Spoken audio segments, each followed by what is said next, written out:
Bwana Yesu asifiwe. Tumsifu Yesu Kristo. Nipende kuwakaribisha katika mwendelezo wa juma la vijana. Na katika siku hii ya leo ni siku ya 5. Na katika somo la siku hii ya leo lina kichwa kinachosema kukaa ndani ya Yesu. Tuombe. Mtakatifu Baba wa mbinguni, ninakuomba uwe pamoja nasi katika somo hili linalosema kukaa ndani yako. Mimi Mungu wa mbinguni sina uwezo wa kufafanua kiasi cha kuwavuta wasikilizaji karibu na msalaba wa Kalvari. Neema yako itoshe kutusaidia kutafasiri neno kwa jina la Yesu Kristo. Amen. Kwa majina ninaitwa Elia Kurwa Nyanda, au kwa jina ambalo linajulikana zaidi Elia Msukuma. Kichwa cha somo katika ibada ya siku hii ya leo kinasema kukaa ndani ya Yesu. Kiuhalisia, ndani ya kanisa kuna makundi mawili ya washiriki. Kuna washiriki ambao wamekaa ndani ya Yesu na kuna washiriki ambao wamekaa ndani ya kanisa. Usichanganyikiwe. Yaani kuna mtu ambaye yuko ndani ya kanisa kwa muda mrefu, huenda amezaliwa ndani ya kanisa, huenda yeye ni kiongozi mzuri ndani ya kanisa, huenda ameshika nyadhifa mbalimbali ndani ya kanisa, lakini amekaa ndani ya kanisa na wala sio ndani ya Yesu. Bwana Yesu asifiwe. Sikiliza, hata ilivyo ndivyo ilivyo hata kwa vijana. Kwa hiyo vijana, katika juma hili Yesu anatuita tukae ndani yake. Yaani vijana, tukishakaa ndani ya Yesu inatupasa sisi kuwa tofauti na wa ulimwengu, kwa sababu haiwezekani sisi tukae ndani ya Yesu halafu tufanane na watu wa ulimwengu. Kwa hiyo kijana mwenzangu unayenisikiliza katika somo la leo, Yesu anatuita tukae ndani yake. Kuwa mshiriki mzuri wa shughuli za kanisani haitoshi. Kuwa kiongozi mzuri kanisani haitoshi. Pia Yesu anatuita kukaa ndani yake. Maana yake tutafute ushirika na Mungu, tutafute ushirika na Yesu. Yaani kuwa ndani ya kanisa haitoshi, ila pia Yesu anatutaka tukae ndani yake ili kupitia sisi Yesu ajitambulishe kwa ulimwengu. Biblia katika kitabu cha Yohana 15 na lile fungu la kwanza, Biblia inasema, mimi ndimi mzabibu wa kweli na Baba yangu ndiye mkulima. Kila tawi ndani yangu lisilozaa huliondoa, na kila tawi lisilozaa hulisafisha ili lizidi kuzaa. Ninyi mmekwisha kuwa safi kwa sababu ya lile neno nililowaambia. Kaeni ndani yangu nami ndani yenu. Kwa hiyo wito wa Yesu katika jioni ya leo kwa vijana ni kwamba tumekaa ndani ya kanisa kwa muda mrefu, basi imefika saa ya sisi vijana kukaa ndani ya Kristo ili tuweke utofauti uliopo kati ya vijana walioko ndani ya kanisa na vijana walioko nje ya kanisa. Kwa bahati mbaya ni kwamba kuna vijana wengi ambao tuko ndani ya kanisa, tumeketi ndani ya kanisa badala ya kukaa ndani ya Yesu. Na ndio maana kuna vijana wengi ambao tuko ndani ya kanisa hatuna Yesu. Kwa mwonekano wa nje kana kwamba tunatembea pamoja na Yesu, lakini katika uhalisia wa maisha yetu, katika uhalisia wa kile tunachokishi, ni dhahiri ya kwamba tumekaa ndani ya kanisa na wala sio ndani ya Yesu. Ni dhahiri ya kwamba hatuko pamoja na Yesu, japo tunaitwa kwa jina la kuwa ni Wakristo. Biblia inasema kwamba Yesu anapoelezea hali ya kukaa ndani yake anatoa mfano wa mzabibu ambapo yeye anasema yeye Yesu Kristo ndiye mzabibu wa kweli, halafu baba yake ndiye mkulima, halafu sisi ndiyo matawi. Tafsiri yake ni kwamba ili sisi tuweze kukua na kuendelea katika maisha ya kiroho tunamhitaji Kristo. Yaani inahitaji tujishikishe kwa Yesu, inahitaji kumtegemea Yesu, inahitaji kuwa na mahusiano ya kudumu na Yesu ili sisi tuweze kukua katika mambo ya kiroho na kuweza kumtangaza Yesu katika ulimwengu. Ngoja niwaambie vijana katika siku ya leo, Yesu anatuita tuketi ndani yake, maana tukishaketi ndani ya Kristo kiuhalisia lazima tutaonekana kuwa watofauti na watu wengine. Sikiliza, hauwezi ukamkuta kijana aliyeketi ndani ya kanisa, yani binti kabisa aliyeketi ndani ya kanisa amevaa mavazi ya hovyo. Hauwezi ukamkuta kijana ambaye amekaa ndani ya Yesu halafu amevaa mavazi ya hovyo. Yani hauwezi ukamkuta kijana ambaye amekaa ndani ya Yesu halafu maisha yake hayaeleweki. Kwa hiyo Yesu anatuita ili tuketi ndani yake, tubadilike na yaishi ile mapenzi yake, na kupitia kukaa ndani yake ulimwengu utatambua ya kwamba tunaye Mungu aliye wa kweli na Mungu wa haki. Biblia inaendelea kusema kwamba kaeni ndani yangu nami ndani yenu, kama vile tawi lisivyoweza kukaa peke yake lisipokaa ndani ya mzabibu. Yaani anasema ya kwamba kama jinsi ambavyo tawi la mzabibu haliwezi likazaa lisipojishikiza kwenye shina, hivyo hivyo hata sisi tusipokaa ndani ya Kristo, ambaye Kristo ndiye chanzo cha wokovu wetu, ambao Kristo ndiye chanzo cha uzima wetu, tusipokaa ndani ya Kristo hatuwezi tukazaa sana. Tafasiri yake ni kwamba hatuwezi tukabadilika kutoka katika maisha ya zamani, kutoka katika mazoea ya dhambi na kuyaishi maisha yaliyo matakatifu. Kwa hiyo vijana, katika juma hili Yesu anatuita tuketi ndani yake. Yaani haijalishi umekaa ndani ya kanisa kwa muda mrefu kiasi gani, haijalishi umezaliwa ndani ya kanisa, haijalishi wewe kijana una status gani kanisani, haijalishi wewe ndio unategemewa kwenye kwaya, lakini wito wa Yesu katika jioni ya leo ni kwamba pamoja na hayo yote anatuita tuketi ndani yake, maana tukishaketi ndani yake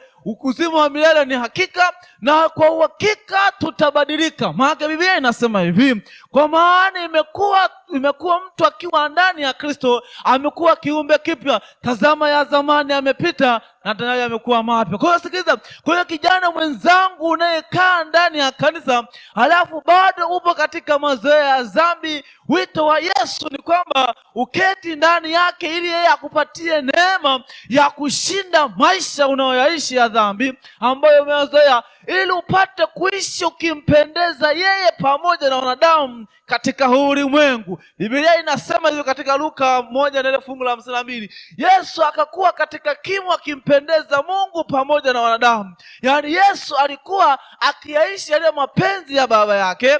Yesu alikuwa katika hekima na kimo, na kilichomsaidia Yesu ni kwamba alikuwa na ushirika na Mungu Baba. Kwa hiyo ndivyo ambavyo hata sisi katika maisha yetu, yaani vijana, tusipoketi ndani ya kanisa, hata kama tungeshiriki vipi katika Injili, hata kama tungelimba vipi, hata kama tungelihubiri vipi, ila kama hatujaamua kuketi ndani ya kanisa, huduma zetu zote ni bure. Kwa hiyo solution ni kuketi ndani ya Kristo, maana ndani ya Yesu kuna uzima. Biblia inaenda kusema hivi. Kwa hiyo tusipoketi ndani ya Yesu Kristo, utakuta kwamba hatuna tofauti na watu wa ulimwengu. Ngoja nikwambie, yaani vijana ambao hawajaketi ndani ya Yesu hawana tofauti na vijana wa ulimwengu. Na ndio maana katika karne ya 21 Yaani pana mkanganyiko kati ya vijana wanaomjua Yesu na vijana ambao hawamjui Yesu. Yaani hakuna utofauti. Yaani ukimkuta kijana wa ulimwengu, kijana asiyemjua Yesu amevaa mavazi ya hovyo, alafu namkuta na kijana ambaye yuko ndani ya Kristo, ambaye yeye amekaa ndani ya kanisa kwa muda mrefu, bado na yeye anavaa mavazi ya hovyo. Unakuta kijana ambaye yuko nje ya kanisa anaishi maisha ambayo kiuhalisia ni maisha yasiyopendeza, ila hata aliyeko ndani ya kanisa na yeye anaishi maisha hayo. Kwa hiyo Yesu anatuita katika jioni ya leo ili tuweke utofauti kati ya vijana wanaomjua yeye na kati ya vijana wanaoishi ndani yake na vijana ambao hawamjui, ili kutoka kwetu sisi ambao tutakaa ndani yake, kutoka kwetu sisi tutakaokaa ndani ya Kristo, tuwavute hao vijana wenzetu ambao wapo katika maisha ya dhambi wapate kumuona Yesu kupitia maisha yetu. Yaani inatakiwa wakati ambapo vijana wa ulimwengu wanavaa ovyo, sisi tulioko ndani ya kanisa tunavaa vizuri. Changamoto ni kwamba sisi pia tulioko ndani ya kanisa tunatamani kuishi kama vijana wa ulimwengu. Kwa hiyo katika siku ya leo Yesu anatamani kuona vijana ambao wakiketi ndani yake, yaani vijana ambao wamekubali kubadilika katika maisha yao, vijana ambao wako tayari kuishi ndani ya Yesu. Ngoja nikwambie hivi, katika siku ya leo, kati ya maisha, ukitaka raha katika haya maisha, yaani kijana wenzangu, ukitaka kuishi maisha ya raha, keta ndani ya Yesu. Ndani ya Yesu ndo mahala pekee ambapo tunapumzishwa mizigo ya dhambi. Ndani ya Yesu ndo mahala pekee ambapo tunapata amani ya kweli. Ndani ya Yesu ndo mahala pekee ambapo tunastawi katika maisha ya kiroho. Ndani ya Yesu ndo mahala pekee ambapo tuna uwezo wa kuyaishi yaliyo mapenzi ya Mungu, hata kuweza kuurithi uzima wa milele. Nisikilizeni vijana wenzangu, tumeishi ndani ya kanisa kwa muda mrefu, ila saa imefika ya kuketi ndani ya Yesu, maana ndani ya Yesu kuna uzima, maana ndani ya Yesu kuna amani ya kweli. Ndani ya Yesu ndio kuna tumaini la kweli. Ulimwengu unaweza kukupa matumaini, lakini matumaini la kweli linapatikana kwa Yesu. Kwa hiyo kijana wenzangu naye nisikiliza, njoo kwa Yesu. Yesu yuko tayari kukupokea jinsi ulivyo. Yesu yuko tayari kukupokea jinsi ulivyo, alafu yeye atakubadilisha kupitia neema iliyopatikana katika msalaba wa Kalvari. Ana uwezo wa kutubadilisha tukaishi yaliyo mapenzi yake. Wito wake ni kwamba vijana wote tulioko ndani ya kanisa tuyaishi yaliyo mapenzi yake, yaani tuketi ndani yake. Na sisi pia tukishaketi ndani ya Yesu, tuwaendee vijana walioko nje ya kanisa, wale ambao wametanga mbali, tukawaambie habari za Yesu, kwa sababu sisi tumeshakuwa ushirika pamoja na Mungu. Biblia inasema kwamba Biblia inaendelea kusema hivi: msipokaa ndani yangu, mimi ni mzabibu, ninyi ni matawi, akae ndani yangu nami ndani yake, huyo huzaa sana, maana pasipo ninyi hamuwezi kufanya neno lolote. Bwana Yesu asifiwe.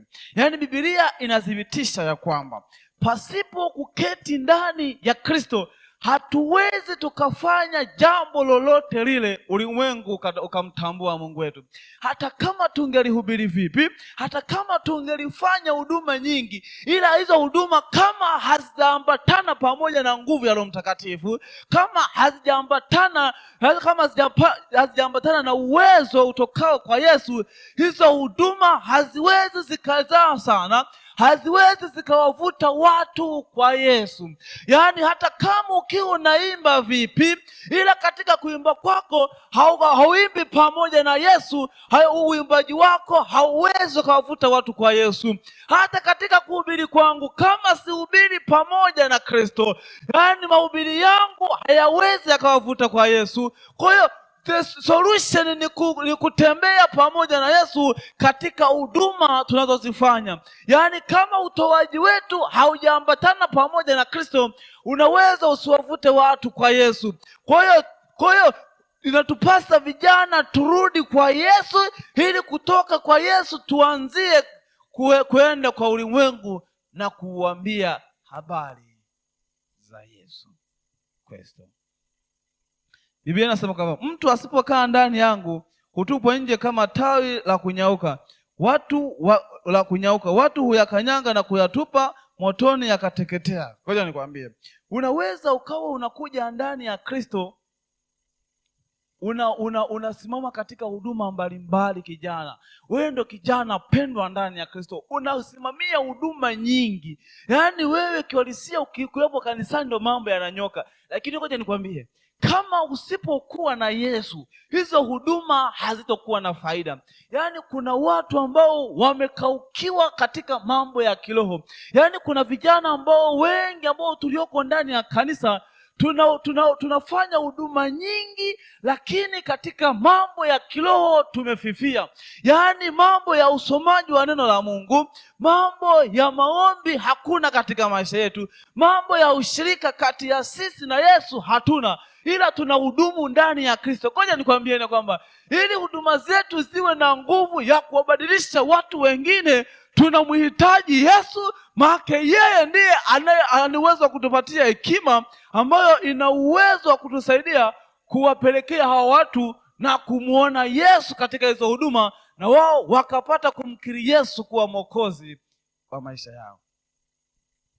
Biblia inasema hivi: ninyi mkikaa ndani yangu na maneno yangu yakikaa ndani yenu, ombeni mtakalo lolote nanyi mtatendewa. Ngoja nikwambie, yaani tukishaketi ndani ya Kristo na maneno yakikaa ndani yetu, yaani tafasiri yake ni kwamba ili kukaa ndani ya Yesu kuna hatua ni lazima tuchukue hatua za kukaa ndani ya Yesu. Hatua ya kwanza, ili uketi ndani ya Yesu, ni lazima uwe kijana wa maombi. Sio maombi ya kuomba leo kesho unaacha. Ukiomba kesho unakuja unaomba baada tena wiki moja. Kwa hiyo kuna vijana wengine maombi yake ni ya kuomba akiwa anakula tu. Sikiliza, Yesu anasema ya kwamba ili tuwe na ushirika pamoja naye, ili tuweze kuketi ndani yake, ni lazima tuwe vijana wa maombi. Pia tuwe vijana wa kulisoma neno. Sikiliza, kati ya karne ambazo vijana imekuwa ni vigumu ni kusoma neno la Mungu. Kiwalisia ni vijana wachache sana walioko ndani ya kanisa ambao wanatenga muda wa kulisoma neno la Mungu. Yaani ni vijana wachache sana ambao wako tayari kulisoma neno la Mungu kila siku na kutafakari ili kuweza kubadilika na kuyaishi yaliyo mapenzi ya Mungu. Wengi wetu leo tuko ndani ya kanisa, hatusomi Biblia, hatuna maombi, ila japo tunaitwa la kuwa sisi ni vijana wa Yesu. Ngoja niwaambieni katika siku ya leo, yatosha kuishi maisha ya kutokuwa na maombi, ya kutokusoma neno la Mungu na kulitafakari. Hivyo Yesu anatuita ili tuketi ndani yake, ni lazima tuwe vijana wa maombi, vijana wa kusoma neno la Mungu, alafu zeni tuende kuwashuhudia wengine mambo makubwa ambayo Mungu anafanya katika maisha yetu. Ngoja niwaambieni kwamba yaani Mungu yapo mambo ambayo amefanya katika maisha yetu. Usiogope kwenda kuwashuhudia watu wengine. Na anasema ya kwamba neno la Mungu likishakaa ndani yetu, yaani nasi wenyewe tukakaa ndani ya Kristo, anasema tuombe lolote lile na atafanyaje? Atatenda. Tafasiri yake nini? Tafasiri yake ni kwamba wale vijana ambao wanaishi sawasawa na mapenzi ya Mungu, wale vijana ambao ni waaminifu, wale vijana ambao wameketi ndani ya Yesu, wana ujasiri wa kuomba neno lolote na jambo likatokea. Yaani ukishakaa ndani ya Yesu ukawa mwaminifu, unakuwa na ujasiri hata kumwomba Mungu jambo lolote na anakufanyia. Tatizo ni kwamba tunapoishi katika maisha ya dhambi, yanatufanya kuwa na hofu, yanatuingizia mashaka. Tunaona kana kwamba maombi tunayoenda kuomba hayawezi yakajibiwa. Kwa hiyo ngoja nikwambie katika siku ya leo, ukiishi ndani ya Yesu unakuwa na confidence ya kumpelekea Mungu yaliyo mahitaji yako. Ila ukiishi nje na Yesu, wewe ukaishia tu kuishi ndani ya kanisa, yaani matendo yako sasa na watu wa ulimwengu, hata unapomwendea Yesu ni lazima utaanza kuwa na mashaka, utaanza kuwa na hofu, ni kwa sababu hauyatimizi yaliyo mapenzi yake. Kwa hiyo katika siku ya leo Mungu anatuita vijana tuishi ndani yake, alafu kutoka kwake yeye tutaweza kubadilishwa. Katika kitabu cha Wagalatia, katika kitabu cha Wagalatia 5 na lile fungu kuanzia fungu la 22 linatuonyesha matunda ya vijana waliokaa ndani ya Yesu. Yaani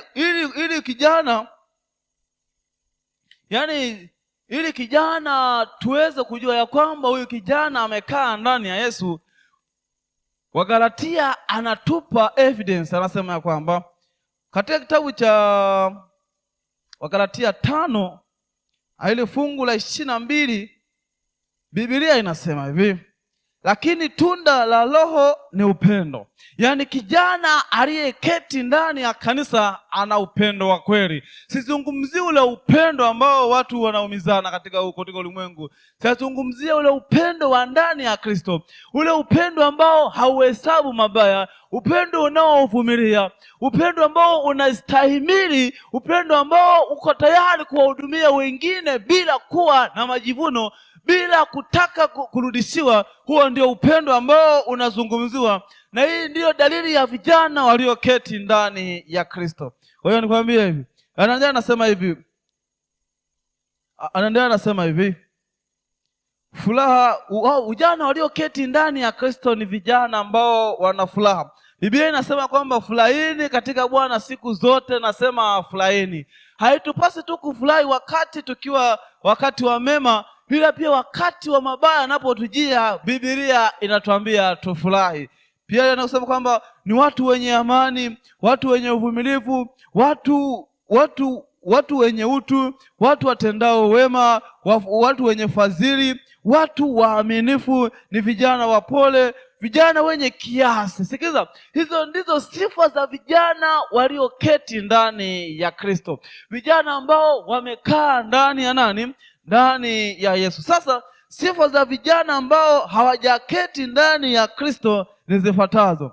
Basi matendo ya mwili zaidi ndiyo haya. Yaani vijana ambao hawajaketi, vijana walioketi ndani ya kanisa tu, hawajaketi ndani ya Kristo, wanafuatwa na sifa zifuatazo. Biblia inasema kwamba ni watu ambao wanafuata matendo ya mwili ambayo ni uasherati. Yaani ukikuta kijana yuko ndani ya kanisa alafu ni mwasherati, huyo ameketi ndani ya kanisa na wala sio ndani ya Kristo.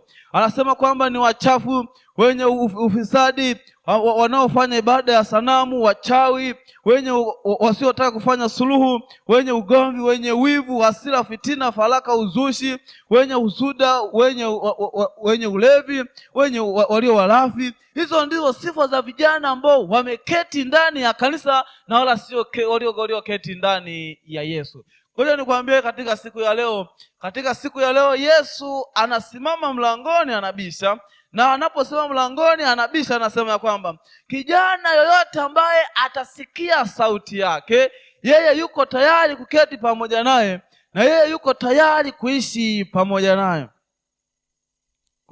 Biblia inasema hivi katika kitabu cha Ufunuo 3 na ile fungu la 20, tazama nasimama mlangoni nabisha, mtu akisikia sauti yangu na kufungua mlango, nitaingia kwake, nami nitakuwa pamoja naye na yeye pamoja nami na yeye pamoja nami. Kwa hiyo vijana, katika jioni ya leo Yesu anasimama mlangoni anabisha, anataka tusikie sauti ya Yesu. Sikiliza, we keti kwa kutulia hapo, yaani utasikia sauti ya Yesu ya upole, sauti ambayo inanong'oneza, ikikutaka kubadilika, ikikutaka umruhusu yeye aketi katika maisha yako. Yesu akishakuwa pamoja na wewe, maisha ya dhambi una uwezo wa kuyashinda.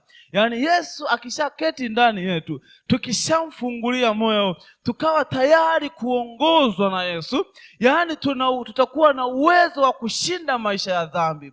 Ngoja niwaambieni vijana wenzangu ni kwamba tupo katika ulimwengu ambao umeharibika, ulimwengu ambao maisha ya uovu ni kama sifa, ulimwengu ambao vijana wanaotenda uoneshi katika maisha ya uovu ndio vijana wanaonekana kuwa vijana walio wajaja, vijana ambao wanaonekana kuwa vijana ambao ni shupavu, vijana wenye sifa kubwa. Ngoja nikwambie ya kwamba heri ukose sifa za muda ila upate sifa za umilele kwa kuketi pamoja na Yesu. Ngoja nikwambie katika siku ya leo, mpe Yesu maisha yako kijana mwenzangu. Keti ndani ya Yesu. Yatosha kukaa ndani ya kanisa, keti ndani ya Yesu ili Yesu abadilishe maisha yako na akufanye kijana wa mfano katika ulimwengu.